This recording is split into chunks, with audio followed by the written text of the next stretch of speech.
ഒരു ക്ലെയിമും ഉന്നയിച്ചിട്ടില്ല. മുഖ്യമന്ത്രി ഡൽഹിയിൽ വന്നു, ഞാനും ഇന്നലെ ഡൽഹിയിൽ വന്നു, പാർലമെന്റ് കമ്മിറ്റിയുമായി ബന്ധപ്പെട്ട് വന്നു. ഇന്നലെ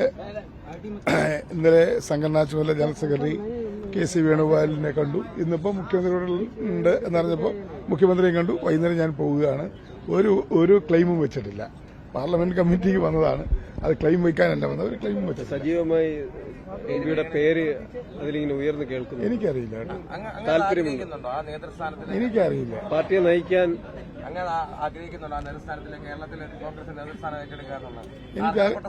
എനിക്കറിയില്ല.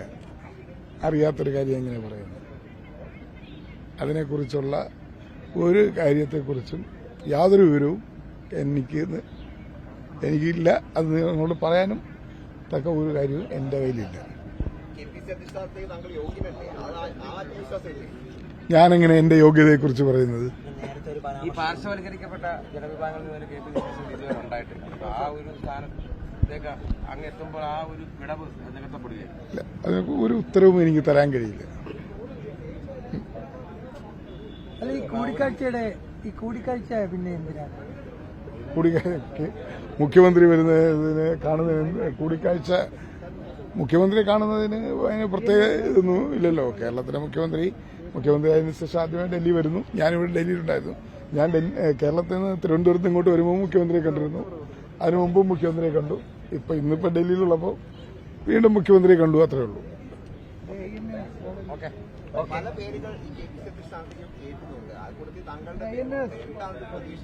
ഞാനും കേട്ടു, പക്ഷെ വിശദാംശങ്ങളൊന്നും എനിക്ക് നിങ്ങളോട് പറയണമെങ്കിൽ പറയുന്ന കാര്യത്തിന് വസ്തുത ഉണ്ടാകണം, അത് യാഥാർത്ഥ്യമായിരിക്കണം. അതാണ്. അതൊന്നും ഒരു വസ്തുതാപരമായ ഒരു ഇത് നിങ്ങൾക്ക് തരാൻ എന്റെ കയ്യിലില്ല.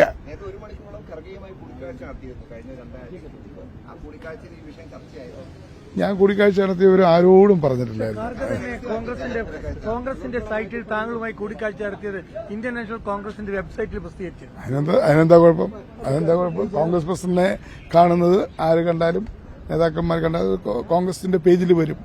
അത് മാവേലിക്കര എംപി സ്ഥാനത്ത് KPCC അധ്യക്ഷ സ്ഥാനത്തേക്ക് പരിഗണിക്കപ്പെട്ടാൽ ഇരു കൈ നീട്ടിയ സ്ഥാനം സ്വീകരിക്കും. അത് അപ്പോഴാലോചിക്കുക. ഇങ്ങനെ പറയുന്നത്, ഇപ്പോഴെങ്ങനെ ആ ചോദ്യത്തിന് മറുപടി പറയുന്നത്? നിങ്ങള് ഇങ്ങനെ ചോദ്യം നിലവിൽ ആഗ്രഹമില്ല. അല്ല, ആഗ്രഹം ഉണ്ടെന്നോ ഇല്ലെന്നോ ഇപ്പൊ പറയേണ്ട സാഹചര്യം ഇല്ല. പിന്നെ എങ്ങനെയാണ്? മാധ്യമങ്ങളോടാണ് അത് പറയേണ്ടത്. മാധ്യമങ്ങളോട് നിങ്ങളിങ്ങനെ പറഞ്ഞുകൊണ്ടിരിക്കുന്നു, നിങ്ങളിങ്ങനെ കൊടുത്തുകൊണ്ടിരിക്കുന്നു. അത് ജനങ്ങൾ അത് കാണുന്നു, കേൾക്കുന്നു. പക്ഷെ എനിക്ക് നിങ്ങളോടൊരു ഉത്തരം പറയണമെങ്കിൽ അതിന് എനിക്ക് എന്തെങ്കിലും ഒരു അതിന് ഉപോത്ബലകമായ എന്തെങ്കിലും എന്റെ കയ്യിലുണ്ടാകണം. അതില്ല. ഇല്ല, അതൊന്നും നിങ്ങളോട് എങ്ങനെ പറയാൻ പറ്റും? മാധ്യമങ്ങളോട് എങ്ങനെ പറയാൻ പറ്റും? നിങ്ങളത് മാധ്യമങ്ങളോട് എങ്ങനെ ഇതൊക്കെ പറയാ? നിങ്ങൾ എന്നെ ഇവിടെ വിളിച്ചു നിർത്തി നിങ്ങൾ എനിക്ക് പറയാൻ കഴിയാത്ത ചോദ്യങ്ങളാണ് ചോദിക്കുന്നത്. അതിങ്ങനെ ചോദിക്കുമ്പോൾ ഞാൻ എങ്ങനെ അതിന് മറുപടി പറയും?